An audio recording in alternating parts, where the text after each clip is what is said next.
Ang dinayo natin dito guys, itong sikat na AA's Lomi Batangas. Andito lang sa loob ng Lemery. Tapos andito siya guys sa may old house na minanapatato ng may-ari sa kanino-ninunuan nila. Dahil kung makikita nyo itong bahay na to, talagang sinaunang bahay siya. Actually, 3 beses na ako nakapag-vlog dito. Pang-4 ko na to dito. Dahil alam ko talagang masarap yung Lomi dito.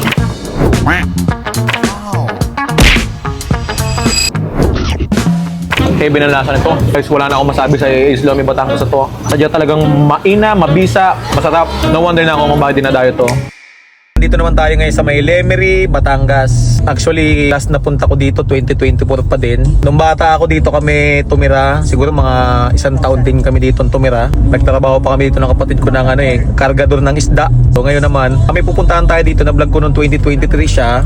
AA's Lomi Batangas, isang sikat na lumihan dito. Napakasolid ng Lomi doon. So pangatlong vlog natin dito ngayon, simula ng Batangas tayo sa San Juan, at tapos pangalawa Santa Teresita. Pangatlo dito naman tayo sa may Lemery. Yung kainan niya nasa pinakalumang bahay na sinauna pa, at parang sa mga lolo-lola pa nila yan eh. Time check tayo ngayon, 4:57 na ng hapon. Sana maabutan natin bukas pa yung AA's Lomi Batangas na yon. Kasi mukhang inabot na tayo ng hapon dito sa Kablog dahil lalay ng biyahe natin.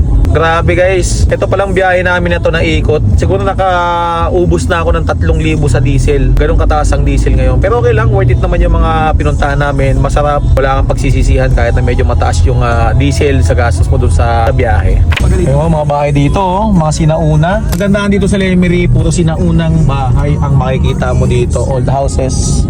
Ayan. Ito na yung papasok doon sa may AA. Sana maabutan natin bukas eh. Bukas pa. Ito, bukas pa pare. Ito na siya oh.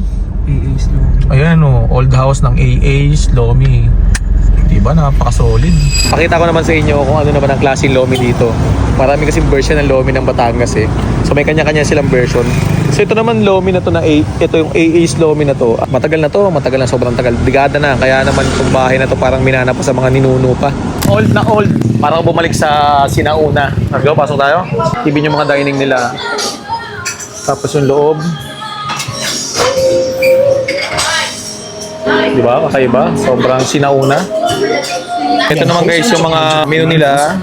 Ayan yung mga rate yan. Para pag napunta kayo dito, alam niyo yung mga order nyo. Ayan. Mababa. Sobrang mura lang. Sir, pwedeng pa-order ako ng ano yung masasuggest mo na dito? Yung sa Lomi? Opo. Must try. Must try. Okay. Siguro isa niyan. Isa niyang must try, tapos isa ng maliit. Ano po yung must try niyo, sir? Sisig Lomi, Volcano. Gusto ko yung meron parang lechon kawali ba yun? Okay. Ano bang tawag doon? Lechon Lomi, sir. Lechon Lomi. For dining po ito. For dining po. Pasok tayo dito sa loob na pagbigyan tayong mabidyohan yung pagsalin ng mga Lomi nila. Okay, ito. Luto na yung Lomi. Sige. Sige, boss.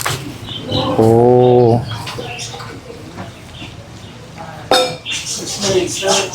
Itsura pala ng Lomi dito. Grabe. Lahat yan guys, so isi-serve nila after nito. Ang daming umorder sa kanila. So ito guys, ang in-order natin dito, itong Lomi nila, parang 150 yata to. Good for 2 to 3 person na yan guys. Tapos ang dami niyang toppings. Nag-extra ako guys ng toppings ng lechon kawali at ribosado. Ito yung lagi kong gustong balik-balikan dito sa AA's Lomi Batangas sa may Lemery. Marami na tong branch. Ang pag-dive kami sa Mabini, may nadadaanan kami dun sa diversion. Kaya talagang sikat tong AA's Lomi na to. So tikman natin. Ang sarap. Sarap ng Lomi. Ang init.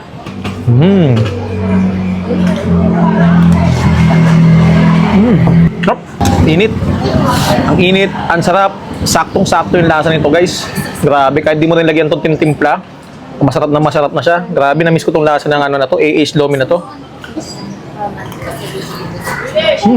Solid yung lasa. Grabe, ang sarap.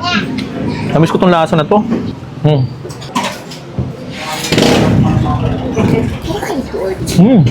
Heavy ng lasa nito. Guys, wala na akong masabi sa AA's Lomi Batangas na to.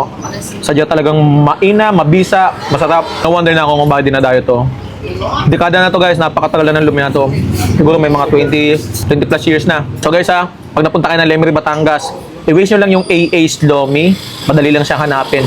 Pag regular days, open sila ng 8 AM hanggang 7 PM. Tapos pag weekend, open sila ng 8 AM hanggang 8 PM. So guys, dahil lang kayo, AA's Lomi Batangas, the best to guys. Kita-kits tayo sa next food trip natin.